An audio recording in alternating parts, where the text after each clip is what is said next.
My name is Mark McKearn. I am a Vistage chair here in the Phoenix Valley. I know we have folks from outside the Valley joining us today, but I lead a CEO peer group here in the Phoenix Valley, and was recently introduced to Ryan Englin, and have been very impressed with what he's doing in helping companies. He's the CEO of Core Matters, and he's been working with growing companies, particularly on the topic of the hiring of hourly employees.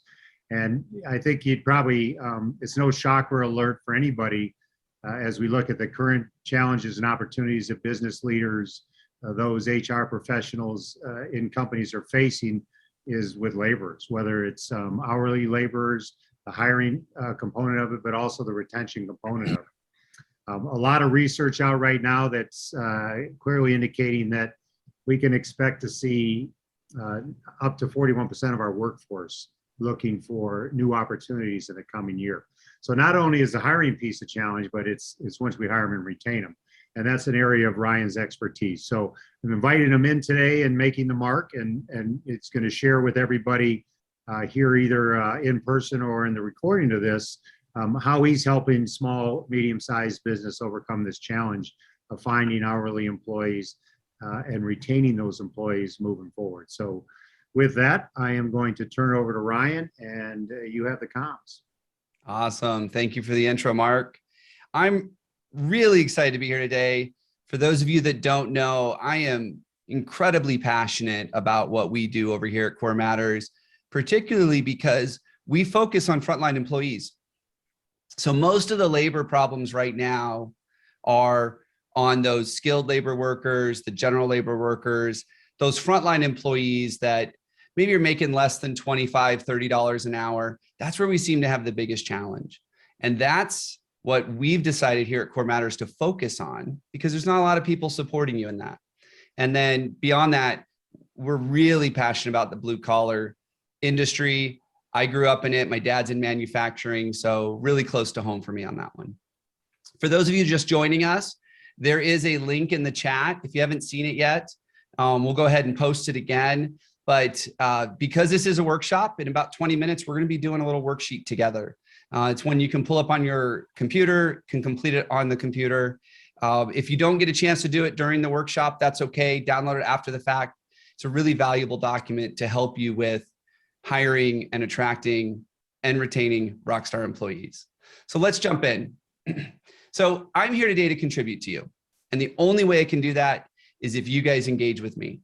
If what I'm saying doesn't make sense or it doesn't resonate, feel free to challenge me. I love having debate about this. I love having conversation about this, because when we challenge each other's ideas, that's where we grow. And that's where we get stronger. That's where we learn more. And that's where we're able to create better teams. At the end of this, I'm going to share with you just real briefly on what we do and how you can work with us at Core Matters. If you find the information valuable, the ask that I have is that if it doesn't make sense for you to reach out to my team, maybe you share this information with someone else. As Mark said, there's going to be a recording of this. And I would love for you to share that with anybody that would find this information helpful. So real quick, a little bit about me. I'm the creator of the Core Fit hiring system, and our proven process is unique in that we use marketing strategy and techniques to really help your company stand out from the crowd so you can attract better people. We streamline the hiring process for blue collar companies. So often they don't have a process, or they do, but it hasn't been updated to appeal to the modern workforce. And so that's a big focus for us.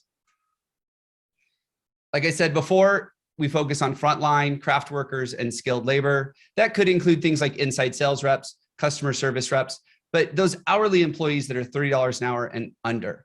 For the executives on your team, for leadership on your team, there are plenty of recruiters and other systems out there, but our passion and focus is really on those frontline people. Over here on the left-hand side, you can see the model that we use, the Core Fit hiring system. It's a complete system to help you attract, hire, and retain Rockstar employees. It's a proven process for hiring active job seekers, screening and interviewing applicants, attracting the right people, automating your recruiting efforts. Like I said before, small and medium businesses often recruiting goes the wayside because it's one of those things that you have to do, but there are 100 other things that we have to do. And so recruiting often gets dropped because there's no way to really scale it. And so we help you introduce technology, systems, and processes so that you can automate it.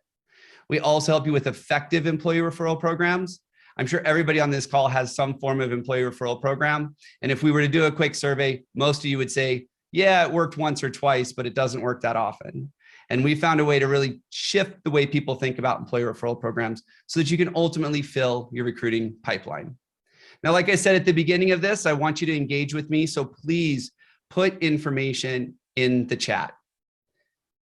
Why is hiring good people so hard right now? I would love to hear from some of you. What are your thoughts? What's going on in your world? Why is hiring so hard?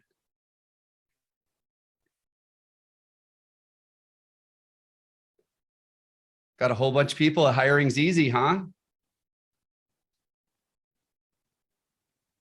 All right. Well, let me share with you some of the things that we hear. There's just not enough people. So the Department of Labor just came out and said there are 50% more open positions than there are job seekers right now. And I get there's a lot that's changed in the last 18 months because of the pandemic. But even if you go before the pandemic, it was still difficult to hire. It's just a different kind of difficult now. The thing about that, there are more employers competing for the exact same job seekers. Absolutely. I just got a chat here. Blue collar workers are aging out.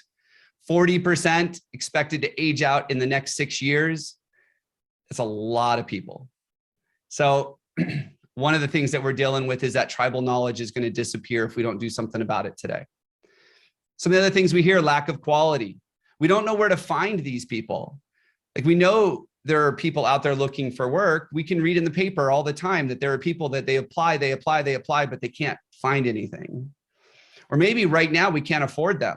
Maybe we bid projects prior to the pandemic, and now all of a sudden with inflation and what's happening to wages, we can no longer afford the people. And we can't put that into our projects because they're already bid out. We can't compete on benefits depending on the size of the company. For construction and skilled labor, they're aging out. We can't find the skills. People want to work remote. Absolutely. Parents want their children to go to college and get a good job, not construction. We can have a discussion about my thoughts on that here at another time. But I think that one of the things that's happened is knowledge workers have become a more desirable trade, if you will. And so a lot of parents are like, no, I want you to go into knowledge work because it's sexier. It's more fun to talk about. It's cooler on Instagram than construction is.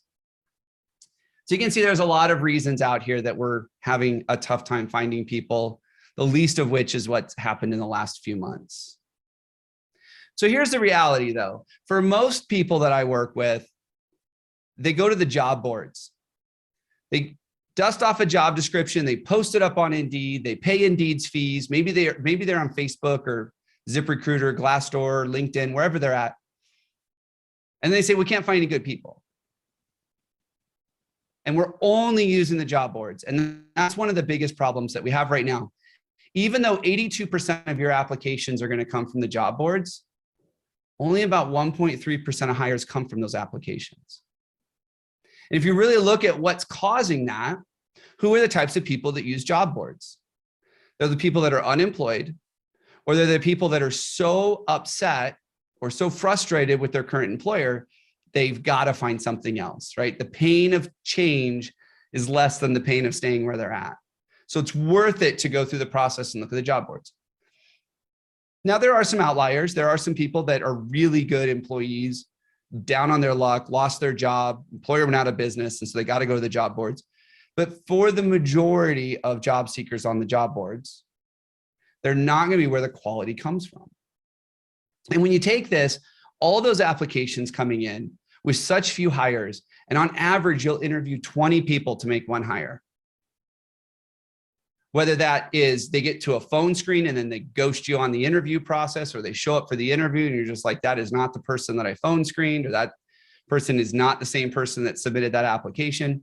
You'll interview 20 people. So when you start thinking about the amount of time we spend focusing on the low quality applicants inside the job boards, it can make it really difficult to find good people.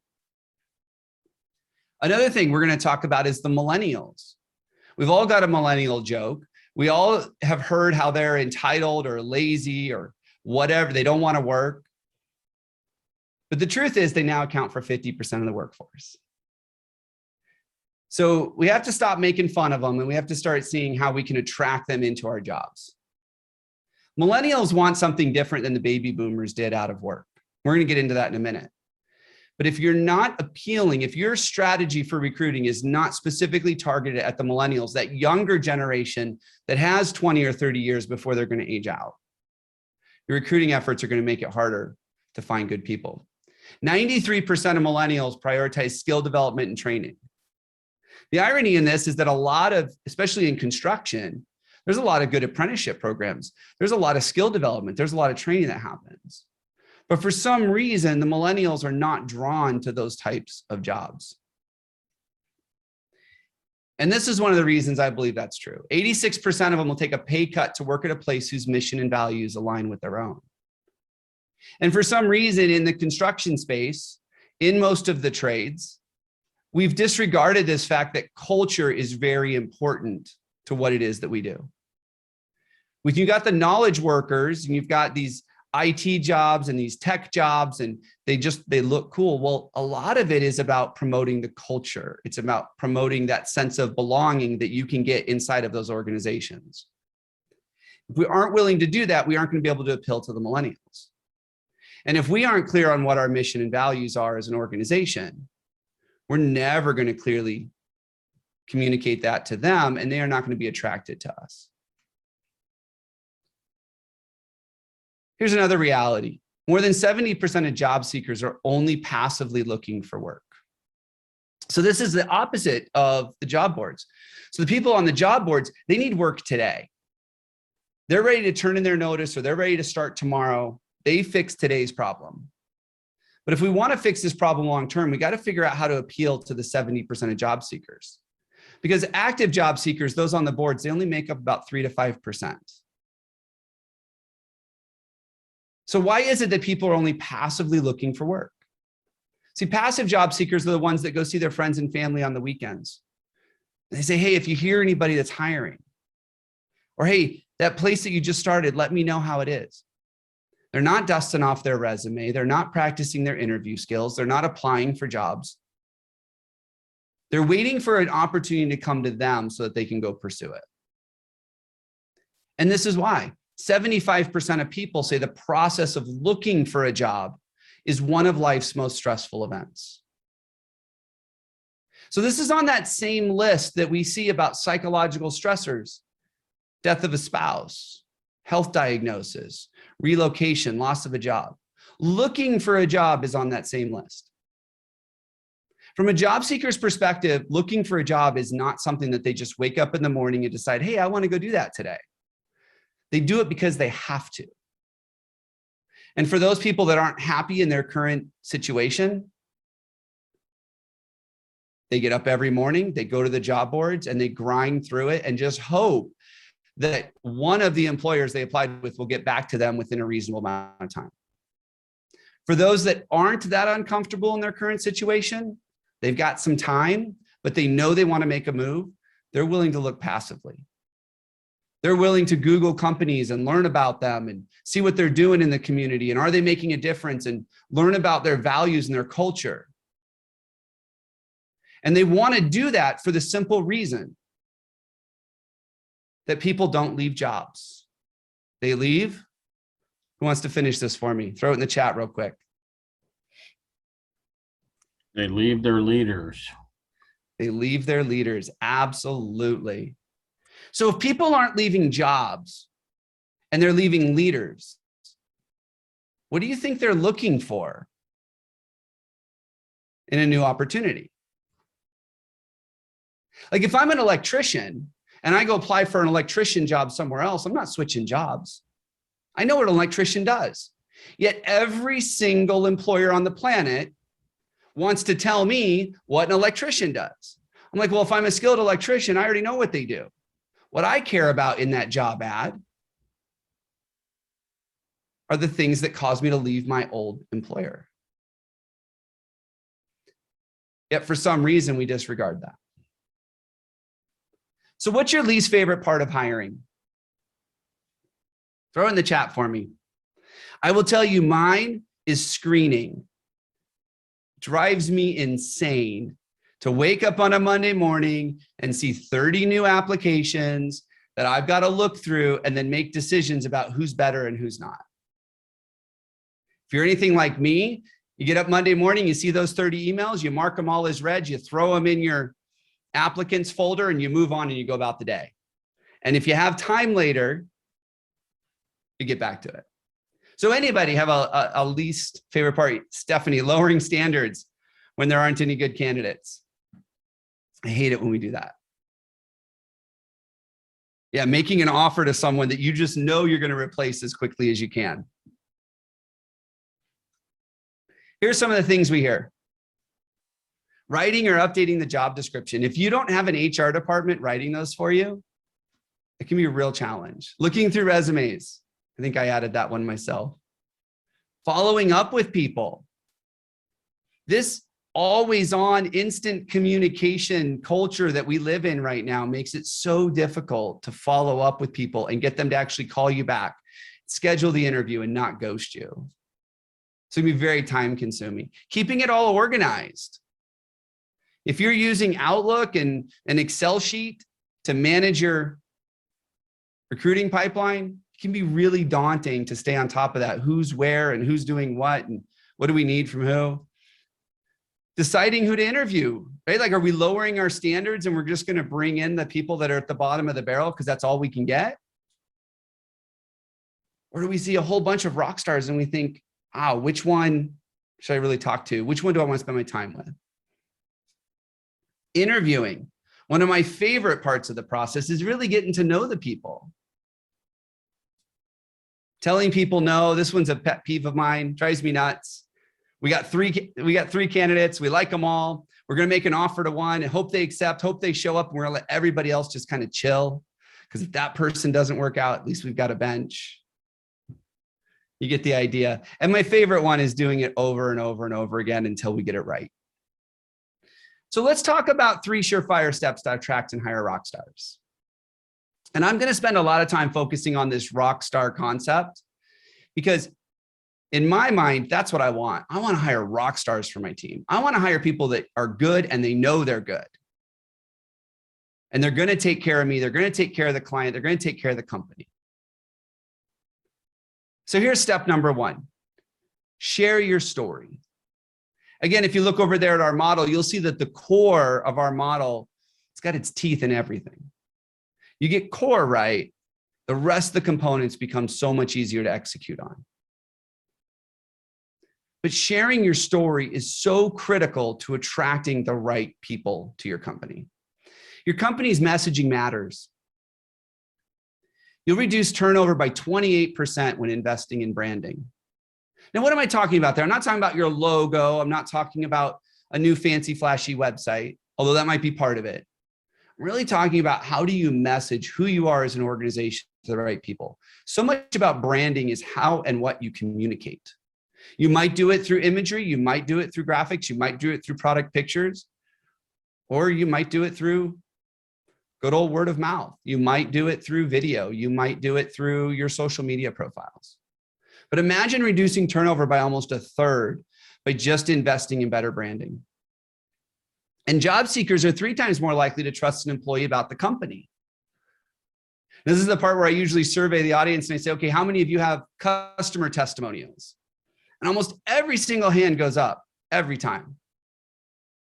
And we say, okay, now leave your hands up if you have employee testimonials on your website. Every once in a while, there's an outlier. There's someone that keeps their hands up.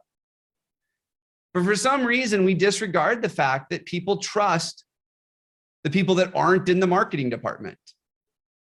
So what can we do to really get our employees out there, start bragging about us, and start sharing the message of what it's like to work here? And 3 out of 4 hiring managers state that it's easier to attract someone if they're familiar with the company brand. I would argue that if you aren't getting a lot of applications, if you're calling people and they don't remember applying for your jobs, it's probably because your brand isn't out there enough. You're not easy to find. I can't tell you how many times we talk to people and they barely have a website. And there's very little information outside of what they do and how to contact them. Maybe there's a form that says, send me your name, email, and phone number if you want a job here. But if people aren't familiar with your company brand, if they don't know who you are, it's going to make it very difficult to attract them to you. And be attractive to those you want to attract. You see, if you're not attracting good people, it's very possible that your brand, that your company, that what people know about you isn't attractive to them. So how do you be attractive to those you want to attract? If you want to attract good people, you have to become attractive to good people. If you want to attract rock stars, you have to become attractive to rock stars. One of the easiest ways to do that is to align purpose and values to their own. Remember, 86% of millennials, they will take a pay cut. They will make less money to go work for a place whose purpose and values align with their own. They get excited about getting out of bed in the morning because they think they're making a difference, because they believe in what the purpose of the organization is. And when you think about this messaging, message it through their eyes. What do they see when they Google your company, when they read your job descriptions? What do you think they want to see? Remember, people don't leave jobs, they leave managers. So if I'm an electrician and I know I got to pull wire over here, you don't have to talk to me about all the wire I have to pull over there. Sure, your HR department or compliance might get you into it, but I'm leaving my boss. And I want to know if the grass is greener. So what's my boss going to be like? Yeah, we always disregard that inside of a job description. Let the employees tell it. I talked about employee testimonials. They're absolutely critical to creating a brand that attracts Rockstar employees. And then keep it real. So I wrote a book about interviewing authentically.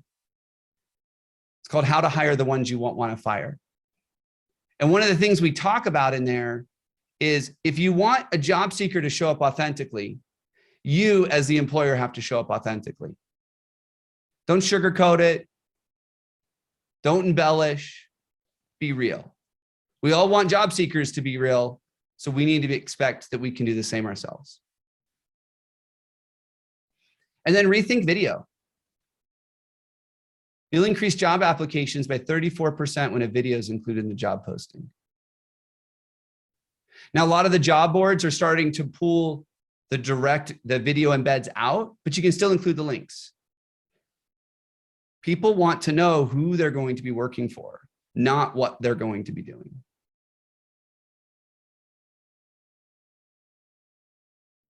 Step 2, define your rock star.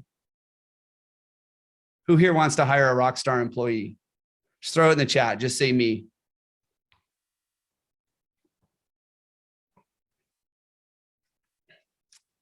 Cool. Who wants to hire a superstar? Go ahead. Let's see who wants a superstar.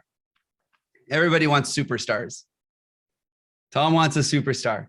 Who wants me to explain the difference? It's usually where all the hands go up. So let me share this concept with you. This concept really opened my eyes a while back. The difference between a rock star and a superstar. You see, most people say they want a rock star, but then they hire superstars. And I'll explain why in a second. And I would argue that most of us, we want to hire rock stars and occasionally hire a superstar. So rock stars are the rocks of your team. They're reliable and they aren't looking to move up. They want to be excellent at what they do. They're not interested in new roles, new responsibility. And because of this, as leaders, we often perceive these people as lacking ambition. You see, these are the people that show up at start time and they work their butt off all day doing what they do. And at quitting time, they're gone. They're not volunteering for overtime. They're not taking on extra projects. They're not they're probably training some of the new people, but they're definitely turning you down every single time you offer them a promotion. Because they want to be top 5% of what they do. They're the rocks of your team. They're the foundation. They're the ones that are going to make it so that you can build upon. Rock stars are those ones that they like the fact that they can't be replaced. They want to be that good at what they do because for them, it's about stability. Rock stars are those ones that are passively looking for work right now. If someone knows they're a rock star and they know they can perform, they're writing a ticket right now. It's not difficult for them to find work. On the other side, we have our superstars. These are the ones that they move up or they move on. All they think about is advancement. They just want more responsibility. They are going to change everything, including the world. But because of this, we often perceive them as not focused.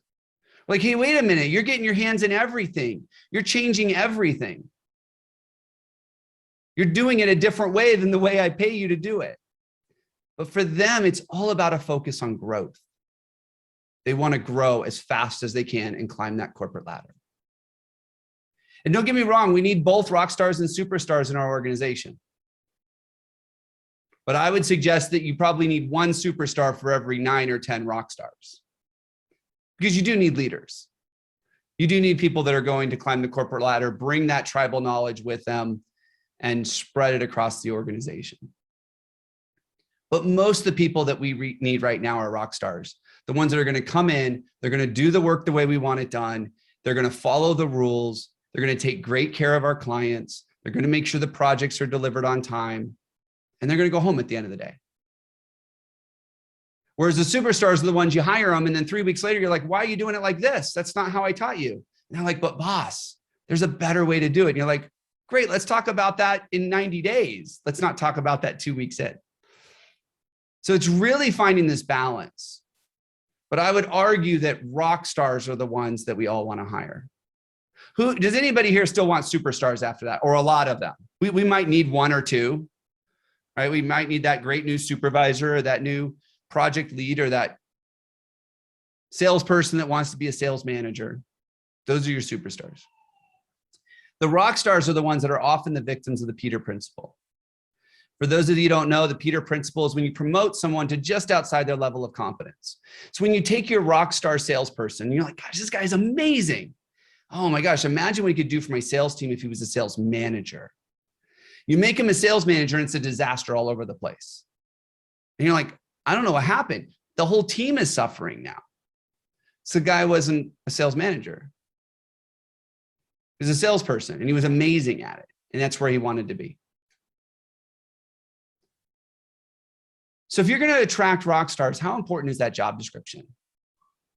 Does it really matter if the job description is written a certain way,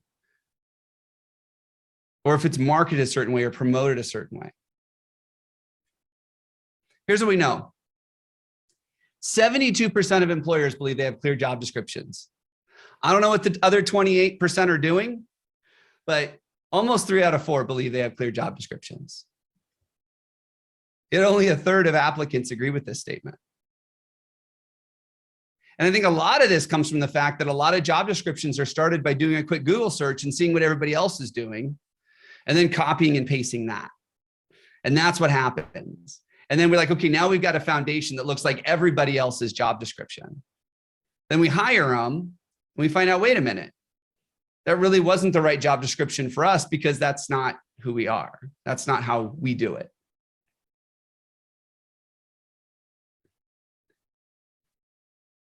Over half of job seekers want expectations clearly explained in the job description. This is how, when we're talking expectations here, this is how they win, is what they're looking for. They don't need to know that they have to be able to lift 50 pounds or have a valid driver's license. That's not the expectations they're looking for. How are you going to hold me accountable and how do I win in this role?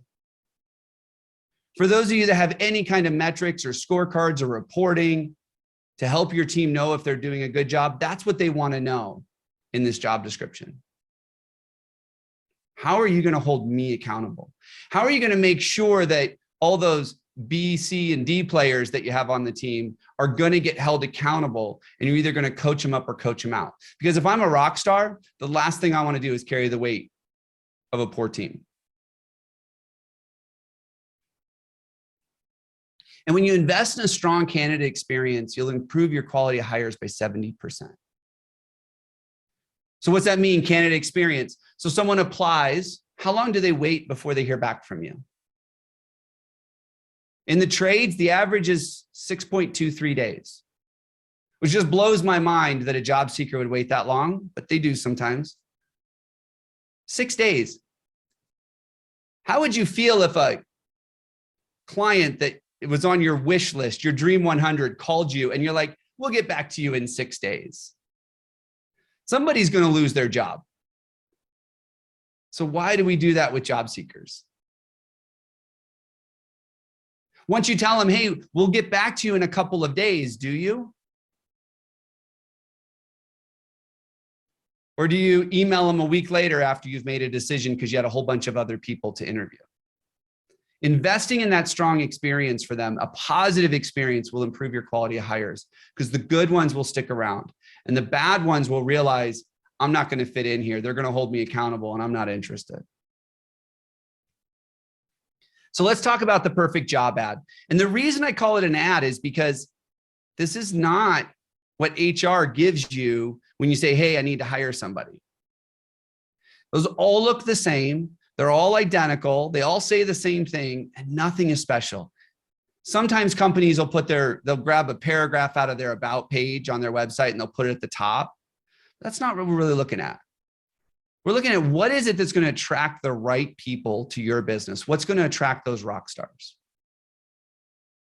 So the perfect job ad is engaging and it's keyword optimized. And for those of you that don't know, if you are posting to the job boards, they're nothing more than a search engine. They're just like Google.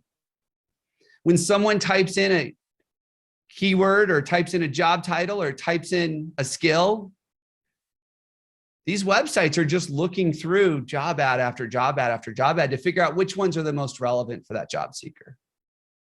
So if your marketing department is not involved in writing your job ad,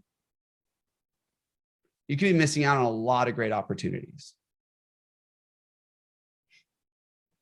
The perfect job ad describes the work environment. Remember, people don't leave jobs, they leave bosses. So that's why we talk about the hiring manager. And then finally, who we don't want. See, one of the things about human nature, I guess, is that when we're describing something, for some reason, it's just more natural. It's easier for us to tell you all the things we don't want. If I said, describe your rock star, you'd probably give me 4 or 5 things that you know you don't want for every 1 or 2 things that you did want. So if we know that and they know that, let's just be clear. Here's who we don't want. So here's the 4 sections. The first one is the lead-in. It's high impact. It's specific to your company, and it screens immediately. A lot of times we like to start lead-ins with questions. Are you tired of being unappreciated in your current role? Do you wish just for once leadership would listen to your amazing ideas? If that's you, let me tell you about the opportunity we have at XYZ. And then there's going to be a lot of people that say, you know what? I'm not looking for someone that wants my ideas because I don't have good ones. And they're going to move on. They're not going to want to feel the pressure of contributing at that level. So it helps you screen out the people you're not looking for, which is the next section. Let's talk about the behaviors we don't want. Do you like people that show up late? We're not looking for people that think start time is a recommendation. 7 a.m. is not an ish. It's not 7:10, 7:15. Maybe you think you make up for it by showing up one day at 6:40. It's not how it works. We're not looking for that behavior, that mentality. Specific traits you're not looking for. If you know that a dominant introvert is going to cause problems on your team, be clear about that. Now, you're probably not going to use that language, but you can describe, you can give examples, you can talk about what it is about that type of person that you don't want on your team. Talk about performance. You know, one of the things that I believe is that past performance is not an indicator of future success. And the reason being is you have no idea how toxic or how lazy that company was that they used to work for. Maybe it was easy to be a top salesperson because the quotas were so low, because they had to make everybody else feel good because they had a sales team that couldn't perform and there was one guy that was mediocre. Or maybe you're talking to a rock star and they're a top performer, but the environment was so toxic that they just got sick every morning just going into work. So be really clear on what it is that you're looking for from a performance perspective, and then give examples. Whiff them. So if you don't have a marketing background, I'll tell you what this is, but this is a marketing term we use a lot when we start thinking about ad copy or design. And it's what's in it for me. And the me in this phrase is not the employer, it's the job seeker. So when the job seeker is reading your job ad, they're thinking to themselves, what's in it for me? What's in it for me? What's in it for me? Which is why the worst job ads are the ones that do nothing but talk about how awesome the employer is. And then it's like, oh, by the way, you got to be able to do all these things in order to work here. Well, job seekers just move right on by. And that's a big problem with the majority of job descriptions out there, is they're copy and pasted from the HR department, they're put online, and the job seeker is like, yeah, this looks like every other one I've ever seen. So let's talk about values alignment, right? Almost 9 out of 10 millennials want that. Let's talk about vision. Where's the organization going? Is there a corporate ladder to climb? Is there a market we're going to move into? Is there a new product that we're launching? Like, what are the things that you can share publicly inside of your job ad? Why do you get out of bed in the morning? Like, why does your organization exist? What's your purpose in the world? I know some of this stuff might come across as a little too warm and fuzzy, but this is what people really care about. It's not about a paycheck anymore. It used to be. Anybody that believes the only way to hire good people right now is to pay them above market rate, you're kidding yourself. Because the kind of person that's going to come work for you for more money is the exact same kind of person that's going to leave you for more money. And then let's talk about their hiring manager. Who are they going to be working for? And if you're a larger organization, you're like, well, I'm not quite sure which team they're going to be on. I'm not quite sure who's going to be interviewing them yet. Challenge you to take a step back and look at your hiring managers. I promise you, you have a very specific type of person that you either hire into that role or you promote into that role. There's enough similarities, there's enough things in common that you could speak to that in the job ad.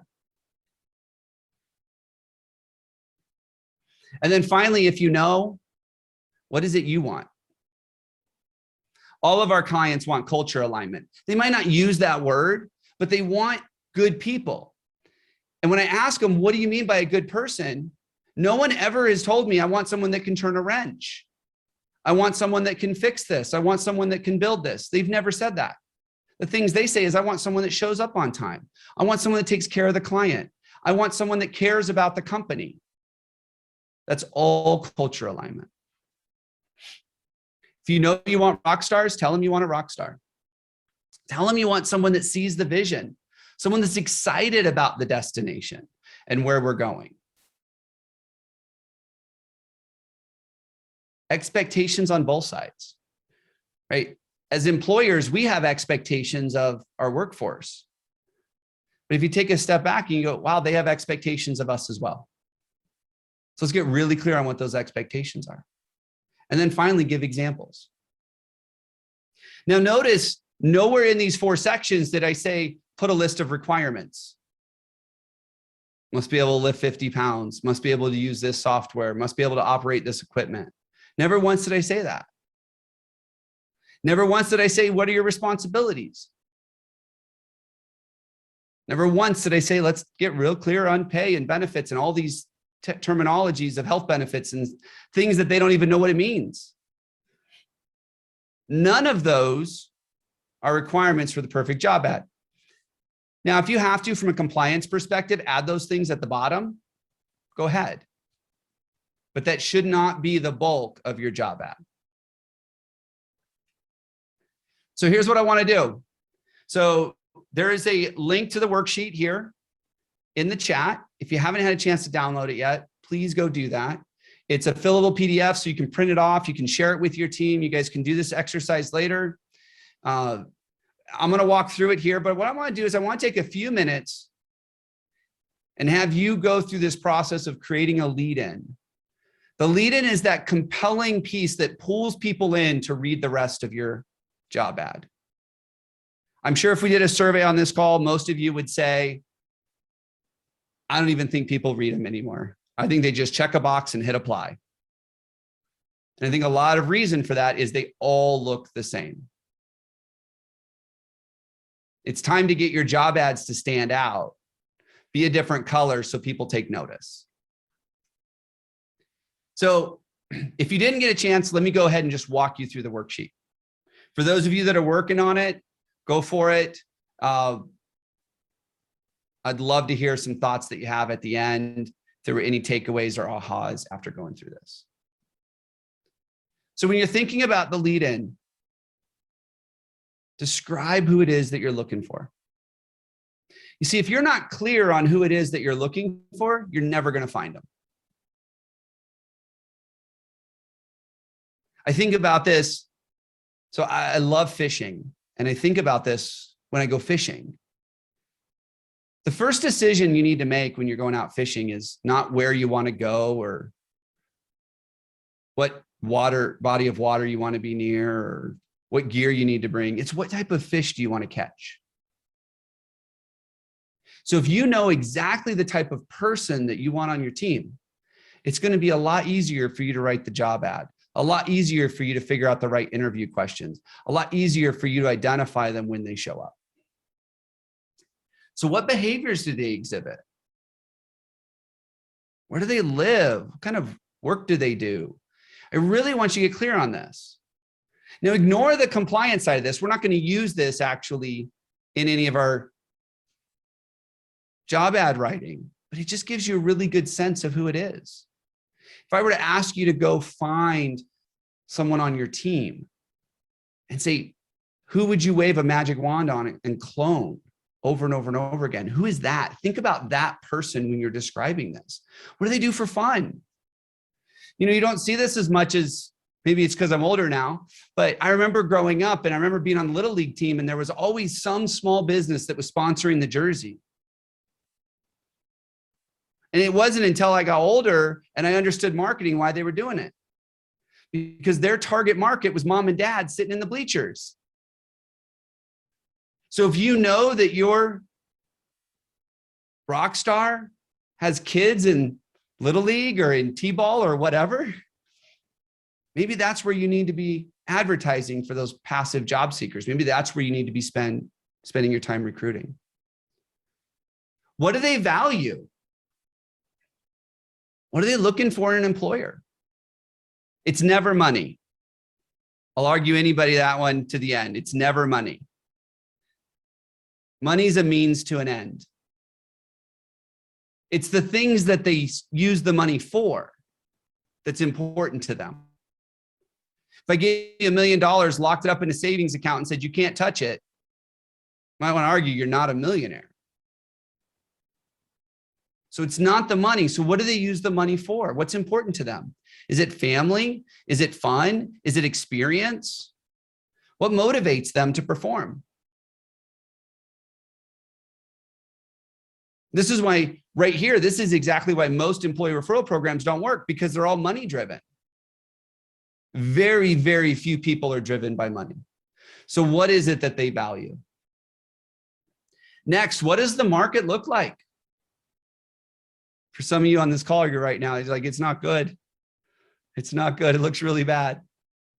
There are people out there, and believe it or not, there are kids out there in high school that want to go into the trades.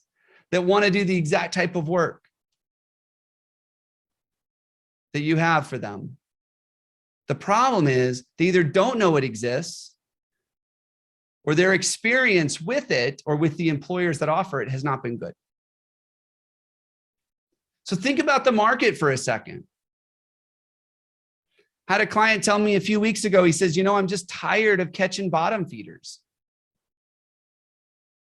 Where do you think he was posting his jobs?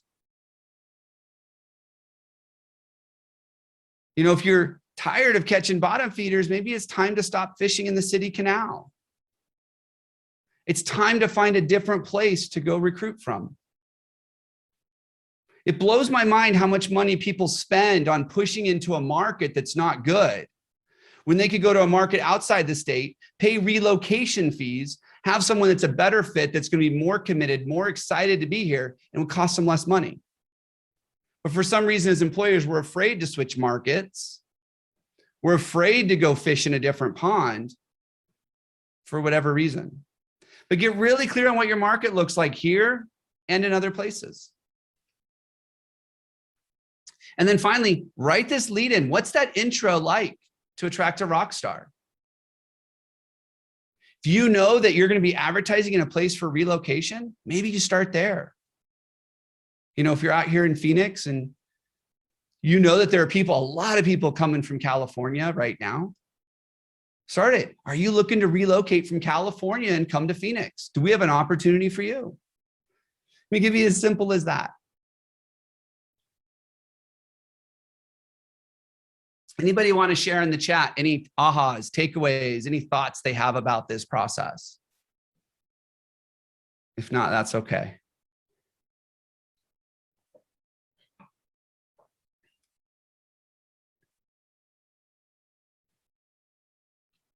All right. So let's talk about hiring them. So we've defined them. So we know where they're at. We know who they are. Maybe we know where we need to be recruiting from. We know how to message to them, right? We know how to share a story. We know how to communicate that story, get them excited about it. We've made ourselves more attractive to these people.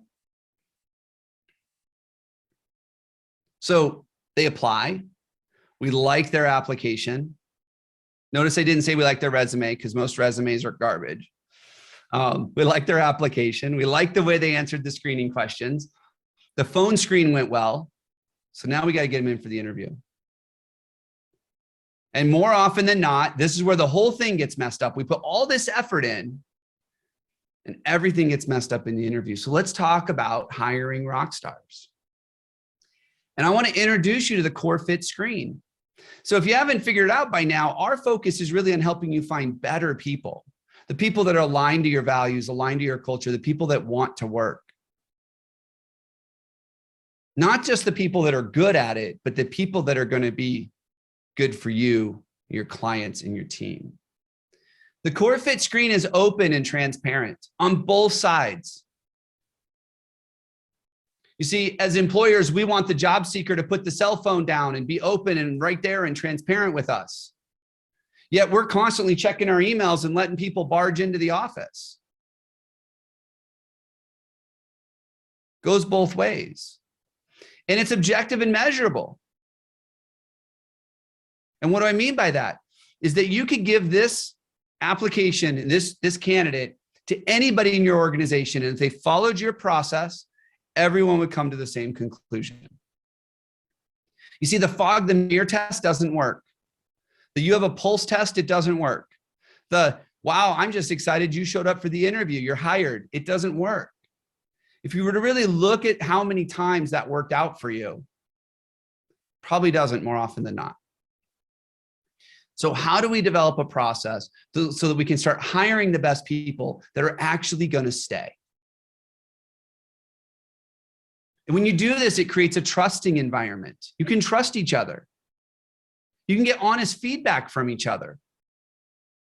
I don't know if this has ever happened to anyone on this call, but I know a lot of people that they make this hire that they're so pumped and excited about.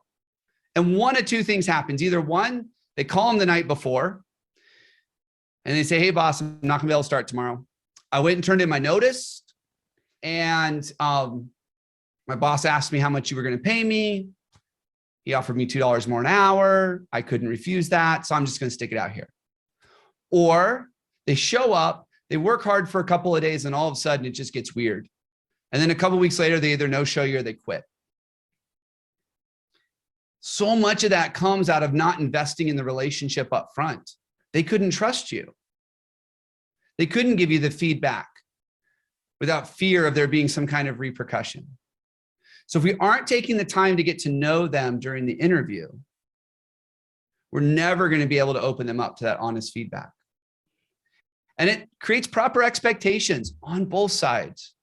If you lose somebody, either because you fired them or they quit in the first 90 days, it's because expectations wasn't met.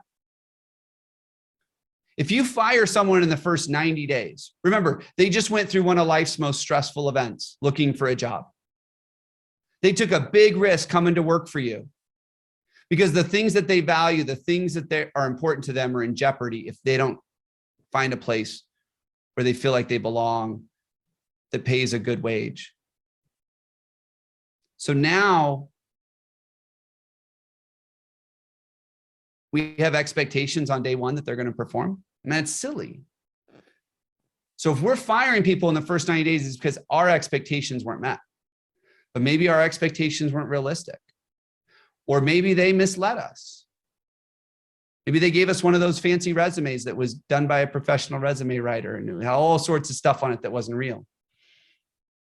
On the other side of it, if anybody leaves you in the first 90 days, they never stop looking for work. It takes 30 days to find a new job.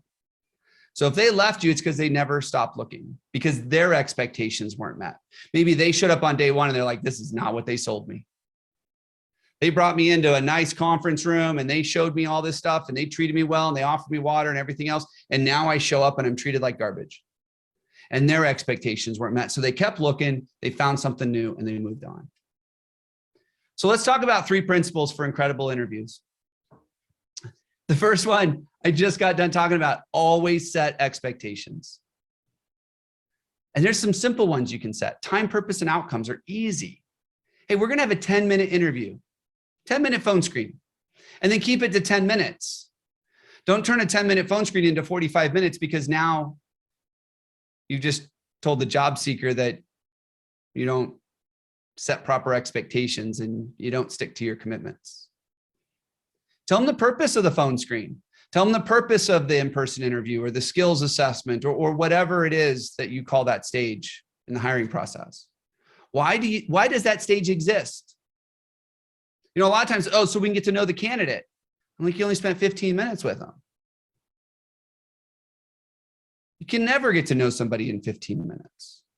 So get really clear on the time, purpose, and outcomes of your interview process. Share with them the overall process. This is another thing that a lot of job seekers want. Most of them want to know, what does the process look like? Are you going to ghost me? Are you going to say, hey, we'll be in touch? And that means maybe someday I'll finally clean up the mess of applications that I have and I'll tell you no, or I'll just completely ignore you. Almost 2/3 of job seekers never hear from an employer. They apply and it goes into some black hole. And I think a lot of that is the reason why we get such garbage applications now. We've taught job seekers that we're probably not going to get back to them anyways, so why put the effort in? And that's a systemic issue. So imagine how much you could stand out if you actually stuck to a process that you communicated with them. And then talk about unmet expectations. Here's the thing. We're not perfect. People make mistakes. And people are very tolerant of mistakes as long as they know that people are humble enough to admit their mistakes. So I don't know if you use email exclusively in your application process. We know a lot of companies that do. Emails are susceptible to spam filters. Shared email accounts, they could easily get deleted, or getting lost in a pile of thousands of junk emails that people have subscribed to over the years. So it could be that you actually did get back to the job seeker. You actually did send them an email and says, hey, we'd love to talk to you. And then they're frustrated because they never heard from you. Well, so now that makes it look like you didn't live up to your end of the bargain. Or if you discussed it early on, you said, here's the deal. We know email's not perfect. So we commit to 24 hours. And if you don't hear from us in 24 hours, I want you to call me. And if I don't hear from you within 24 hours, I'm going to call you. Because we know that communication's not perfect. We know stuff happens. So let's address that stuff up front.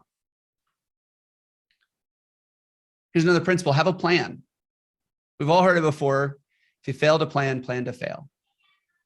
So many people wing the interview process. Now, for larger organizations that have an HR department that are doing this, usually it's really good up to the point till they hand it to the hiring manager. And then it kind of goes off into this void where they give it to somebody who that's not what they do for a living, is interviewing. And they ask them to interview this person and they kind of just wing it and they figure it out and they interweave it inside the rest of the work that they have to do. So have a plan, coach them, teach them how to do this. Provide them with very specific interview questions. This is not a time to go off script. Every single candidate should be asked the exact same questions every time. Now I get it. Sometimes a candidate's going to throw a curveball at you and they're going to say something that maybe you need to dig into. So be prepared to do that. But for the most part, everybody should have the exact same interview questions, because otherwise, how can you compare who's better and who's not? Make sure the results are measurable. What do I mean by that? Every question should have a rating on it. And even open-ended questions you can measure. So a real popular one is, where do you want to be in 5 years? Well, there's an answer you want to hear. There's the right answer. Let's call that a 5. And then there's the wrong answer, which is like, I don't know, probably not working here, right? That probably wouldn't be a good answer. That's a 1. And then there's a range of answers in between. If that's actually part of the interview guide, it makes it so much easier to make the interview measurable. And then make the process objective. This is not a time to hire someone who went to the same college as you, likes the same sports team, drives the same car. That's not what this is about. Sure, they might have similar values to you, but it doesn't mean they're going to be right for your team. And then finally, focus on behavior versus skills. The majority of things that we ask for in a job description, in the very typical ones that are out there, the majority of those things that we ask for, we've got a certain way of doing it. We're going to teach them to do it our way anyways. So when you're interviewing people and you're understanding what they're capable of, focus on the things that you can't or won't teach. And for the majority of people, that's going to be behavior. I can teach someone to turn a wrench. I can't teach someone to get out of bed on time and get to the job site on time. I can teach someone to pull wire. I can't teach someone to clean up the job site. That's just who they are. So let's focus on those things. Let's interview authentically. In my book, How to Hire the Ones You Won't Want to Fire, we talk about how do you get people to remove their mask. Remember, this is one of life's most stressful events for a job seeker. They're not themselves, and especially the passive job seekers. They're not going to have a polished resume. They're not going to be great at the interview questions. It's not something they practice. They're not professional interviewers. So help them remove their masks so you can interview authentically. Sorry about that. Determine cultural fit. Remember, 86% of millennials will take a pay cut to go work for a place whose purpose and values align with their own. So make sure that fit exists. And then, like I said, review the skills if necessary. So let's review real quick. Surefire step number 1, share your story. This is not your About Us page. This is not your history page. This is why you do what you do, why your company exists, why you care to build a team. Why is it that you're looking to leave a dent in the community or make a difference or align your vision and your values to something greater? The next one is to find your rock star. Know who you're looking for. Be really clear on who it is that you want.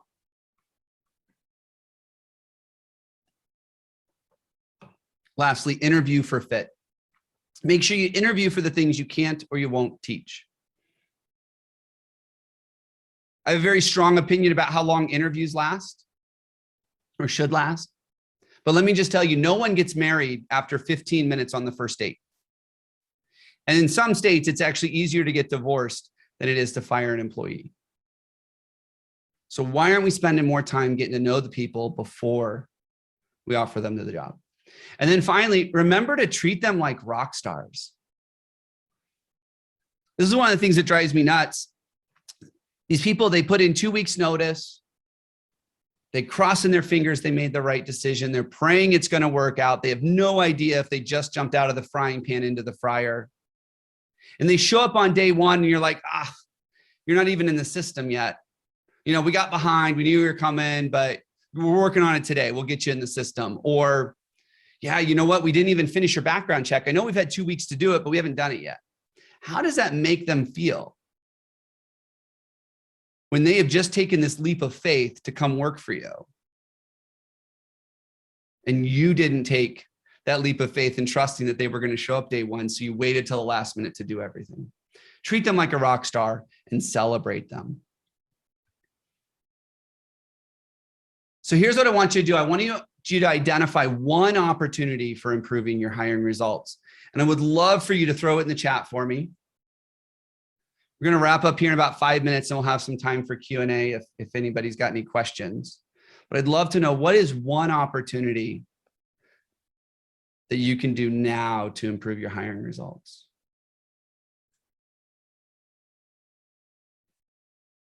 And then I want to share with you a little personal story. Perfect job, Ad. I love that. If you're tired of not finding good people, maybe it's time you work with a guide. This is where I just want to share a personal story of mine and how it relates to what we do here. Because like I said, there is a lot of similarities between fishing and hiring. And so this is me just a couple of weeks ago, actually, out off the coast of Florida. I was actually out in the Keys for a client's retreat. And we went out offshore fishing. Now, I've never been deep sea fishing before. I had no clue what I was doing. You take me to a lake or river or stream, I'm solid. You take me out in the ocean and all I see is a bunch of water. I'm like, how do you know where fish are? This is what it looks like. We're looking back at Florida right now. That's how far out we are. It's just a big body of water. And supposedly there's fish beneath us, but I have no clue how they know this. So this is Captain Dan. For 2.5 hours, we drive around and we've got rods out and we're trolling. And all of a sudden he says, all right, guys, get ready. And I'm like, this looks like every other spot we've been at for the last 2.5 hours. How do you know there are fish here? And of course, he educates us a little bit on it. These little bait fish are jumping out. Maybe there's some birds circling, things that I would think have nothing to do with fishing. Then we get one. There's like 3 of us that are all got a fish on. And it's crazy and it's madness. He's like, Ryan, go left. No, your hook goes over this one and your pull goes over this. And it's crazy for like 15 minutes. I'm like, how does he know what we're doing? This is crazy for me. And sure enough, after 15 minutes of this process, I caught the exact fish we were looking for. This is mahi-mahi, if you guys have never seen it. Yep, Dorado, dolphin fish. This is the fish we were looking for in how many umpteen trillions of gallons of water off the Florida coast. He found the exact fish we were looking for because he knew what he was doing. He's done this before. He brings people out all the time. He knows what works. He knows what doesn't because this is all he does. So what's next? Use what you've learned here today, apply it to your recruiting process. I would love for you to just take one thing away. Make sure you have the correct branding and the messaging to hire the correct person. I love that. Make sure that you apply something from this, because if you keep doing what you're doing, you're going to keep getting the same results. And then connect with us so we can help you solve all your recruiting challenges. This is all we do, is focus on recruiting frontline talent for our clients. Because there are so many other things that go into the hiring process that we haven't even talked about today. This is just 3 steps. There's so many other things that you have to think about when it comes to making this work. I wish there was a magic pill or a silver bullet, but there isn't. It takes some effort, it takes some good planning, and it takes a good process. So here are some results I want to share with you. So Jack, construction company, filled 50 hard to fill positions in less than 90 days. He was looking for craft workers. Implemented our process within 90 days, he was able to achieve the results he was looking for. Mike, this was back in April, so just a couple months ago, we launched the process for him. He got 83 new applications in only 4 days. Now for Mike, that created a different problem because he wasn't used to dealing with 83 applications, but that was a good problem to have. Jennifer implemented our system, reduced turnover by 414% because she was making better hiring decisions. So she wasn't bringing in a lot of people that weren't going to stay or that were there just for the money. She was hiring people that wanted to be there. Audrey hired a service manager who took a $10,000 a year pay cut. It's never about the money. People are drawn to organizations because of what they can do for them, because of the values that they have, because of the vision they have for that organization. And if you're really good at messaging that in front of the right people, you can have results like this too. Randy actually is still growing, but now he's going back and he's replacing the people he wishes he hadn't hired before he met us. And then on average, our clients get 6 times the applications than the average company promoting jobs. So if you're spending money on Indeed or ZipRecruiter or Glassdoor or LinkedIn or any of those places, this is where that number comes in. So let me tell you a little bit about how you can work with us if this is something that's of interest to you. So we have a 90-day training and coaching program. So I very much subscribe to the teaching you to fish mindset. This isn't something where I want to keep doing it long-term. I want to come in, I want to teach you how to do this. I want to help you implement the system. And then once your team knows what they're doing, they can go do it over and over again. Just like my fishing trip. If I were to go fishing every day for 90 days, after a while, I'm no longer going to need Captain Dan. Now, by then we might be buddies, but that's a whole different thing. But I won't need him because I'll know what he's looking for. I'll know where to find the fish. We've had clients get results in as little as 10 days. And by results, I mean, they're making offers to good, high quality people. We got over 30 hours of training in our online platform. We offer training and implementation support to automate the hiring process. Very big on automation, especially since a lot of our clients are small and medium-sized businesses. We provide tremendous technical support and coaching as well. So any problems with the system, the process, any of the tools that we introduce, we're available there.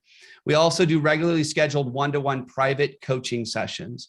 So this is our team working directly with your team to make this happen, whether that's helping you implement, that's helping you troubleshoot, or maybe even helping you make decisions on what's the next step. So we give you the entire pre-hire process and we customize what you need. So a lot of times people come to us and they have an immediate need. And there's not a lot of time to figure things out. So we want to give you best practices. We want to share with you exactly what it is that we know works in your industry. We've got ready to go guides, tools, and templates. And then if after the 90 days you still need support, that's available as well. So to schedule a call with us, I'd love you to go to corefithiring.com. So quick calendar on there, just a couple of quick questions so that we can get you scheduled. And then if you'd rather us just reach out right away, if you know this is something you want to learn more about, throw your contact information in the chat and we'll make sure to connect with you right away. All right, that's the show, Mark. Well, Ryan, wow, what a ride today was. Thank you for sharing the Core Matters model, your proven process, for your insight. I mean, there's no question that all our small and medium-sized business leaders are struggling with the hiring challenge and with the retention challenge, and you really brought some insightful perspectives on that. And everybody has contact information to reach you. So thank you, Ryan, for sharing that today. Thank you those that have jumped on board to be with us. And if you have any questions about peer groups or would like to learn more, feel free to reach out and message me directly.